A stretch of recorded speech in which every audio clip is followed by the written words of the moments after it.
no place like the Cube.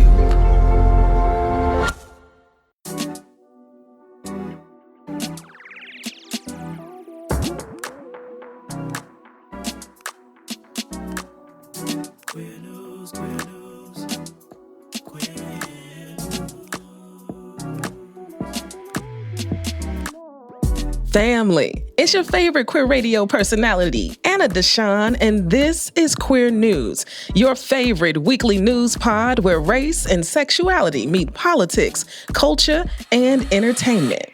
What side are you on, my people? What side are you on? What side are you on, my people? What side are you on? Ella Baker was a freedom fighter and she taught us how to fight. Say what? We gon' fight all day and night until we get it right. Say what? What side are you on, my people? What side are you on? We on the freedom side. What side are you on, my people? What side are you on? I'm on freedom side. What side are you on, my people? What side are you on? I'm on freedom side. Yes, this chant was led by Janelle and Jonathan before the closing plenary at Creating Change. What side are you on? Whew.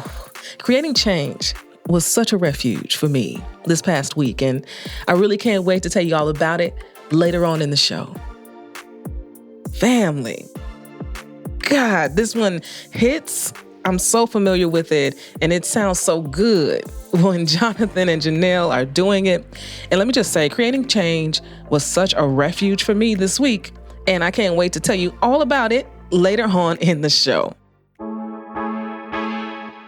Also, family, don't forget the Queer News tip line is open. Send in story ideas, people you think I should feature, organizations you think folks should know about, resources that you really think will help somebody else. I love it when you all send me these Queer News tips because so often I hadn't heard about them. Yeah? So info on how to submit is in the show notes. And Q Crew, thank you. Just thank you. Your donations help to support our editor, Ryan, period, okay? And if you believe in the work I do, if you believe LGBTQ stories need to be amplified, if you love and respect how I report on the news and tell our stories, join the Q Crew. It starts as low as $5 a month, okay? And you know where the link is. It is in the show notes. Now for the news. In politics, it has been a wicked and wild first 7 days in office for the 47th president. Let's talk about what's worth paying attention to and what is simply just a distraction. Also, Representative Randall shared a video on her Instagram announcing that her bathroom was open to all. In culture and entertainment, over 2,500 queers descended upon Las Vegas for the Creating Change conference, and GLAAD announced the nominees for the 36th annual GLAAD Media Awards. Let's get into it. Let's go. Family. In politics, Trump has now been in office for 7 days at the time that this podcast is released. And these first 7 days of him being in office have been wild, wicked, and honestly, just a shit show. So let's talk about these executive orders and let's talk about what's a distraction. That's right. On day one, Trump signed 26 executive orders. Day one. Now, this is more than any president ever in the history of the United States. By day two, there were 28 executive orders on the books. He pardoned the January 6ers. Somehow he paused the TikTok ban. He pulled us out of the World Health Organization, okay? He also rescinded 78 executive orders that were approved by President Joe Biden. Things about climate change, things about drilling oil on federal land. And how about even reducing the price of prescription medication? Child, he even paused foreign AIDS relief, a program where the U.S. has been distributing HIV medication to at least 25 million people in over 50 countries over the years. Reports around frozen civil rights cases. And as it pertains to our trans and non-binary siblings, According to The Guardian, Secretary of State Marco Rubio sent an email to his staff that said the policy of the United States that an individual's sex is not changeable means that all passport applications with X markers are now suspended. And they will stop issuing passports with an X marker effective immediately. He went on to say in the email that sex and not gender shall be used. This policy will affect current passports and future passport applications. Now, let me tell y'all how nasty, right, this executive order was titled that was able to fuel Mark Rubio's email, right, and this policy now. This executive order was titled Defending Women from Gender Ideology Extremism and Restoring Biblical Truth to the Federal Government. That's right. This executive order was titled Defending Women from Gender Ideology Extremism and Restoring Biological Truth to the Federal Government. That is nasty business. For real. The State Department began issuing passports with the non-binary third gender identification, X, right, in April of 2022. And passports with the X identification are still valid for now, but you probably won't be able to get that renewed if it's under this administration. And the guidance on existing passports hasn't been dropped yet, but Rubio's email said that something is coming very soon. And so it's really unclear right now how many passports have even been issued with the X marker. But family, trans siblings, please be vigilant, okay? This is a big deal. Also, in these first 7 days, the Trump administration has done what they did during the first term. They have removed all mention of LGBTQ folks from the White House website. According to Queer News Daily, that equates to approximately 50 pages or so of LGBTQ news, affirmation. Child, they even removed pages around Next Benedict and Matthew Shepard. GLAAD President and CEO Sarah Kate Ellis said this: President Trump claims to be a strong proponent of freedom of speech, yet he is clearly committed to censorship of any information containing or related to the LGBTQ Americans and issues that we face. This action proves the Trump administration's goal of making it as difficult as possible for LGBTQ Americans to find federal resources or otherwise see ourselves reflected under his presidency. Sadly for him, our community is more visible than ever. And this pathetic attempt to diminish and remove us will again prove unsuccessful. I'm glad GLAAD is around, right? Doing the watchdog media work needed here in this moment. I'm also grateful for the equalities across the country. I'm based in Chicago. And so Equality Illinois is our source. And they sent out an email and it said, in regards to these executive orders, check your sources, right? He dropped so many, but executive orders don't override policy. They also reminded us to wait a little bit because it's not policy. There will be lots of litigation to go up against these executive orders. They also are imploring us to not comply in advance. If you see an executive order that might impact you or your family or your workplace, don't jump into action with compliance. Truly. Talk with your personal or work-based legal advisors and reach out for more information from trusted sources. And then also, they're reminding us to know our rights. To know our rights, okay? So family, if you're in an area where maybe you don't have these resources, I want you to tap into places like an Equality Illinois, an Equality Florida, a Lambda Legal, a Human Rights Campaign. They are disseminating information to help us stay safe and to know what is real and what is not. Executive orders are not policy, and they absolutely cannot override the Constitution. And with that being said, I also got an email from Lambda Legal, and I loved the title of it. It said, "We'll see you in court." Okay. They go on to say, "We are exploring every legal avenue to challenge these unlawful and unconstitutional actions. This is not only about politics and ideology, but also about real people's lives." And that's really the point. These executive orders that he signs on the fly, all inspired by Project 2025 and his hate, do not equate to real policy. Changes are happening all around us, absolutely. but the state won't protect us. We will protect ourselves, and we will fight. And I'm going to keep us tapped into how we are fighting back, okay? All right.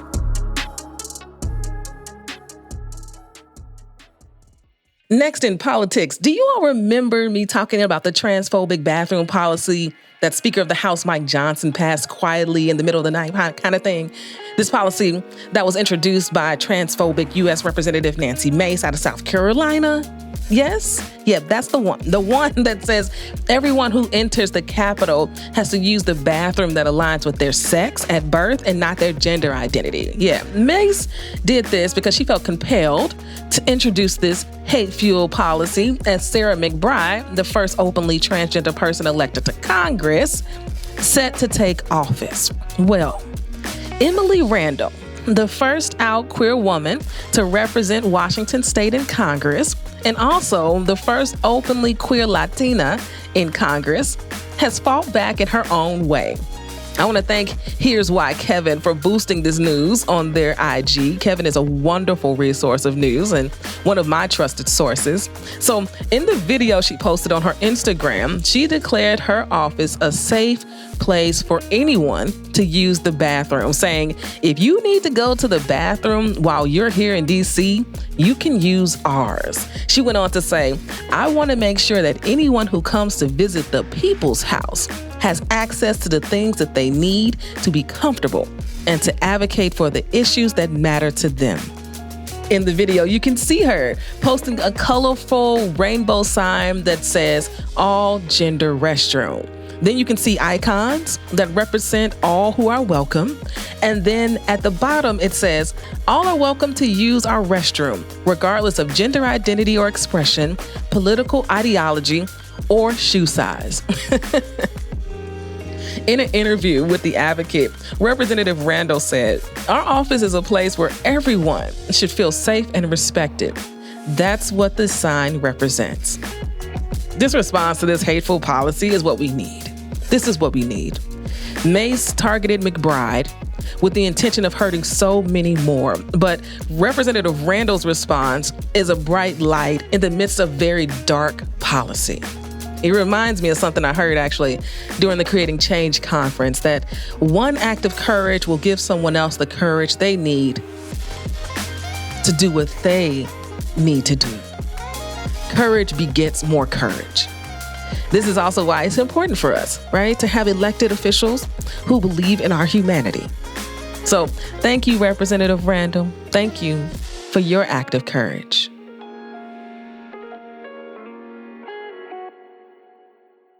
Now, for our last political story of the day, it's another one that's going to really make you proud and probably make you smile a little bit. As reported by Gay Magazine, another one of my trusted news sources, Texas State Representative Venton Jones, the first Black gay man to serve in the Texas legislature, proposed to his partner, Gregory Scott Jr., on the floor of the Texas House. Family. This took place right after he was sworn into office to serve another 2 years. He got down on one knee and everything. He even kissed Gregory right there on the floor. I love it so much.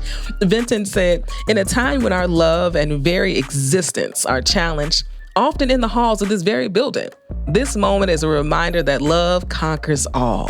Gregory and I stand as proof that progress is unstoppable and no amount of hate can erase the truth of who we are.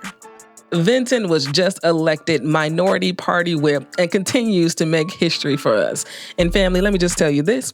I encourage you to go visit Gay Magazine to see this story, because there's an older Black woman in the background when they go to kiss, child, it is internet worthy, okay? It truly is. So I think this is a great time for us to take a quick break, okay? And when we get back, let's get into some culture and entertainment.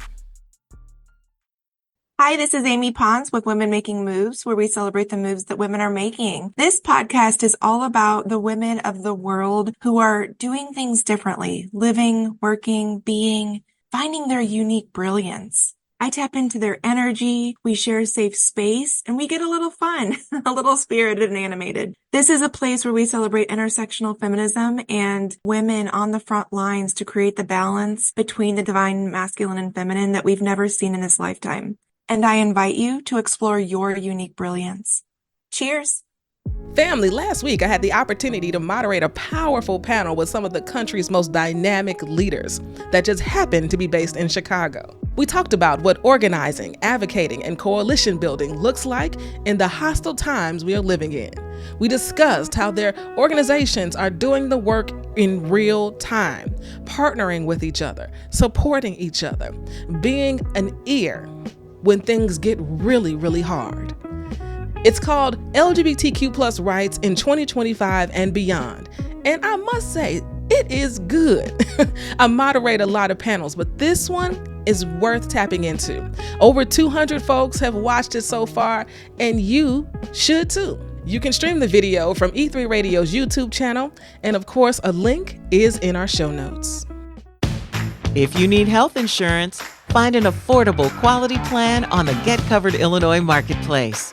Our Get Covered Illinois navigators will help you enroll, and you could qualify for financial help. 4 out of 5 customers can find a health plan for $10 or less per month with financial help. All plans have essential benefits to cover prescription drugs, emergency care, hospitalization, health screenings, and more. Visit getcoveredillinois.gov to enroll by January 15th. Welcome back, family. Let's get into some culture and entertainment news. In culture, I'd like to start with telling you about my past week in Las Vegas with over 2,500 queers who descended upon the Rio Hotel and Casino in Las Vegas for the Creating Change conference. Creating Change is the largest LGBTQ advocacy conference in the country, and it's organized by the National LGBTQ Task Force since 1988, so literally for 37 years. This conference has been a gathering spot for emerging leaders, activists, advocates, national leaders, and organizations to gather and refuel for the year ahead.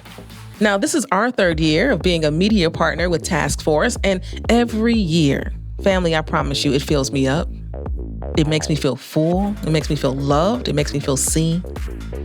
This year, the timing could not have been better because we arrived the day after 47 was inaugurated. It felt like we had our own little queer refuge from harm happening on the outside. This conference, for some context, family, has 200 plus sessions, workshops, plenaries, all-day institutes, and caucuses that serve literally every piece of our community. The intention is so strong. They have affinity spaces for people to decompress with their Care Bear team. Okay, they call them Care Bears. And little known fact, in college, people used to call me a Care Bear. And I love Care Bear stairs, okay? I think there's so much that we can learn from what it means when they came together and their powers combined. Child, don't get me started on my soapbox about the Care Bears, but they provided tangible tools because they were therapists, they were psychologists. And so they were able to give and listen to folks, but also give them tools to take with them, to manage through and to manage what's going on right now in the world. I mean, it is literally the most inclusive conference I attend every year. From an accessibility standpoint, when we talk about disability justice, I've learned so much from this conference. Sign language provided for all plenary sessions and whenever needed. English to Spanish translation for all plenary sessions or whenever needed. Scooters available for folks. Because y'all know how big these conference spaces are. They literally don't want anyone to have a reason not to attend or be engaged. This year, I was actually invited to speak on the creator stage, which was pretty dope. I moderated a panel featuring Jay the Gentleman and Danielle Moody, 2 Black queer media professionals, speaking their truth across this 1% owned internet. Okay, we had a really beautiful conversation about how we are all navigating our work and ensuring that our voices are heard and how we make it sustainable. Oh, it was good. But the real highlight for me was actually hearing Miss Major speak on the creator stage. Yeah, that Miss Major. Okay, the legend, mother, who stood up when it was even more dangerous than it is right now. It's always an honor to hear her, right? And to hear her wisdom that she shares so openly. And family, honestly, it's always just so simple. We were able to get an interview too. And so that'll be posted shortly, so stay close for that. And I'm leaving this conference feeling fortified, truly, and reassured that we are going to take care of ourselves during this dark time against our humanity. That we will get back to the basics of movement building in order to not only stay safe, but ensure our people are taken care of. This is where our focus needs to be. Taking care of ourselves. I love it here, okay? I just want y'all to know. Now, next year, the conference will take place in DC and Chile. That will definitely be different, okay? And one we should not miss. Over 2,500 queers descending upon DC under this administration. Now, if you want to see what we were up to, we were posting recaps on our IG channels and YouTube. Big shout out to Tony, okay? Also, want to make sure you check out our adventures. So please follow E3 Radio or me so you don't miss a thing. And if you want to catch Creating Change, the plenaries were all live streamed to Task Force's YouTube page. So tap in. I promise you won't be disappointed. And you already know where the link is. It is in where, family? The show notes. In entertainment, GLAAD announced its nominees for the 36th annual GLAAD Media Awards. The GLAAD Media Awards honor those in media who have shown exemplary achievements for fair, accurate, and inclusive representation of the LGBTQ community and the issues that affect our lives. The awards will take place March 27th in LA. And family, I promise you one day, I'll be attending because we'll be nominated for a GLAAD Media Award. Let us manifest this moment together. For the 36th Annual GLAAD Media Awards, there are 303 nominees, over 33 categories, and there will be 8 special recognition awards. Now, across all the categories, Walt Disney has the most nominations with 28, because y'all know Disney own everything, okay? Now, when we talk about entertainment, the streaming services were number 1. They received 68 nominations, with broadcast receiving 10, okay? But when it comes to journalism, things are a little flipped. Streaming services receive 2, but broadcast receives 26. And the streaming platform that has the most nominations is Netflix. They come in with 22 GLAAD Media Award nominations. Now, the nominees that I really want to highlight and uplift are the nominees for Outstanding Independent Journalism. These are the resources, okay, the news sources that I look at. These are the people you should be supporting as well. The 19th, Assigned Media, The Buckeye Flame, The Don Lemon Show, Aaron in the Morning, Gay Magazine, Queer News Daily, The Queer Review, Translash Media, and Under the Desk News. These people are doing outstanding work. And I just want to say right here on this podcast, congratulations. And family, last in culture and entertainment, you know I'm going to talk about Unrivaled this entire season. I hope y'all have enjoyed the games. They have been so good. And if you want to keep up with the games and the schedule, because I was having a hard time doing it too, I created a calendar invite for you. So subscribe to the newsletter so you can receive the link. You can have it in your calendar. I also included where you can watch the games, so it's right there in your phone. Don't miss a game, okay? We want to see this league grow and get bigger and bigger and have more opportunities to uplift women athletes, women basketball players who are receiving equitable pay. This is what we want to see. We love it, okay? And I'm such a fan. I just need my miss to do better. They are misfitting. Now, family, it's time for Anna's Got a Word, because Anna's always got a word. And today, it's inspired by Bishop Marianne Budde, who made that plea to President Trump. Have y'all heard about it? If you have, or if you haven't, let me just play a short clip of what she had to say. Let me make one final plea.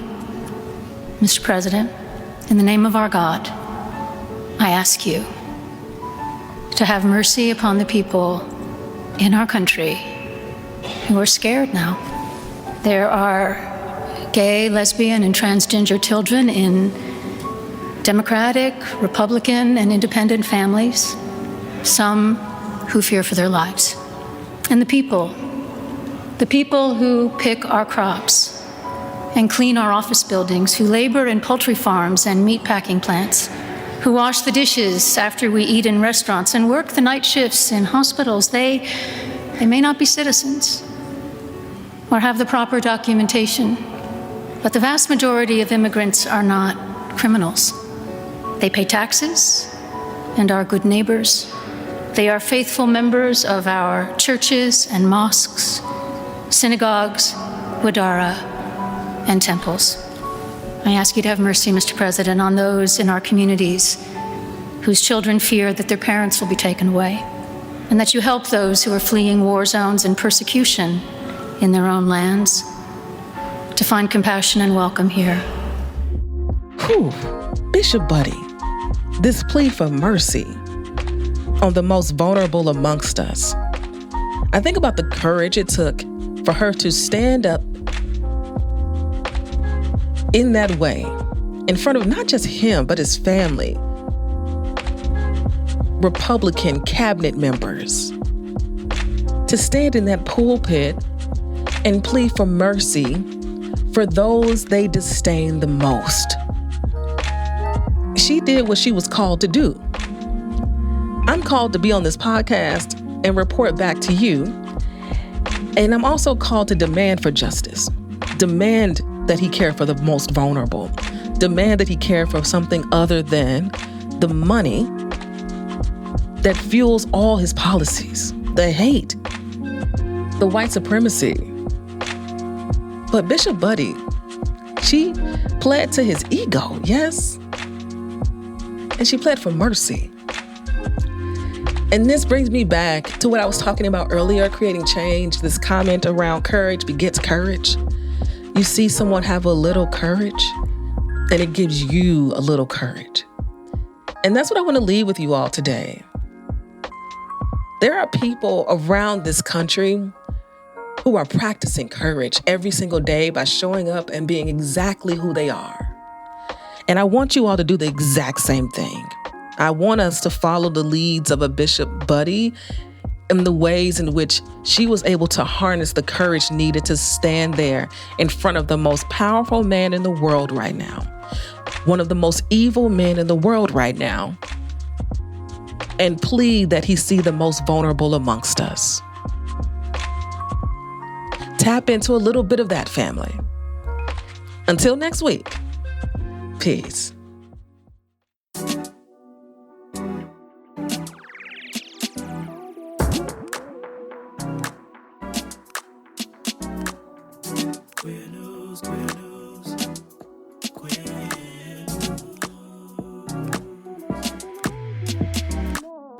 If you've enjoyed what you heard, rate and review us inside your favorite podcasting app.